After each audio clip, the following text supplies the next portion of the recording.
जय श्री कृष्णा भक्तजनों। निर्जला एकादशी की कथा अत्यंत पावन और पुण्यदायक मानी गई है।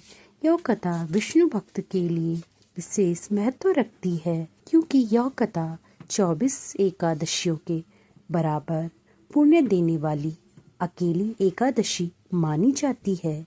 आइए जानते हैं इस पावन एकादशी की व्रत कथा। चलो बात करते हैं महाभारत काल की। महाभारत काल में वेद व्यास ने पांडव पुत्र को एकादशी के कथा और व्रत के बारे में बताया का व्रत के नियमों का पालन करने लगे, परंतु भीम खाने पीने का मोह छोड़ना बहुत कठिन था। तब भीम ने वेद व्यास जी से कहा कि मेरा भूख सहन करना अत्यंत कठिन है, इसलिए मैं इस व्रत को नहीं कर सकता। इस पर वेद व्यास जी ने कहा, हे भीम, अगर तुम एकादशी व्रत का पुण्य प्राप्त करना चाहते हो तुम एक ज्येष्ठ मास में पड़ने वाली निर्जला एकादशी व्रत का पालन करो। इस व्रत में तुम्हें अन्न और जल का त्याग करना पड़ेगा। इस एकादशी व्रत से तुम्हें समस्त एकादशियों के बराबर पुण्य प्राप्त होगा। भीमसेन ने यह व्रत किया। भीम ने बिना व्रत किए, बिना जल पिए इस व्रत का पालन किया।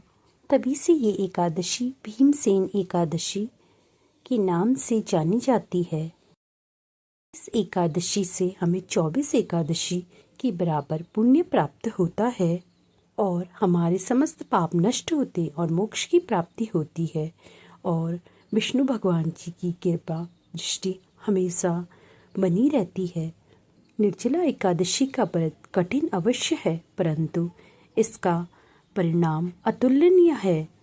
जो भी व्यक्ति इसे श्रद्धा भाव से करता है उसे अपने जीवन में सुख, समृद्धि, धन आदि का लाभ प्राप्त होता है। एकादशी तिथि आरंभ होगी 6 जून को सुबह 2:15 पर और एकादशी तिथि का अंत होगा 7 जून को 4:47 से दोपहर 12:11 तक और पारण का समय रहेगा 7 जून को दोपहर 1:44 से 4:31 तक। पारण तिथि में हरिवासर समय का समाप्त होने का शुभ समय रहेगा सुबह 11:25 पर। वैष्णव निर्जला एकादशी 7 जून 2025 दिन शनिवार को मनाई जाएगी। व्रत पारण का समय रहेगा सुबह 5:23 से 7:17 पर। पारण तिथि के दिन द्वादशी तिथि समाप्त होने का समय रहेगा 7:17 पर।